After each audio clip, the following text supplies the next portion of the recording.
आपका ज्ञान, तेज और ऐश्वर्य से युक्त परमात्मा स्वरूप को प्रत्यक्ष देखना चाहता हूं मां। देखो पा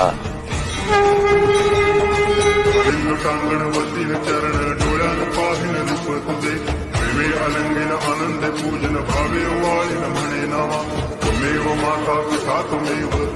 बंधुश्च सखा त्वमेव विद्या तरुणं त्वमेव सर्वं मम देव कायेन वाचा मनसेन्द्रियर्वा बुद्ध्यात्मना वा प्रकृति स्वभावा करोमि यद्यत् सकलं परस्मै नारायणाय समर्पयामि अच्युतं केशवं रामनारायणं दामोदरं वासुदेवं हरि गिरिधरं माधवं गोपिकावल्लभं जानकीनायकं रामचन्द्रं भजे। हरे राम राम राम हरे हरे हरे कृष्ण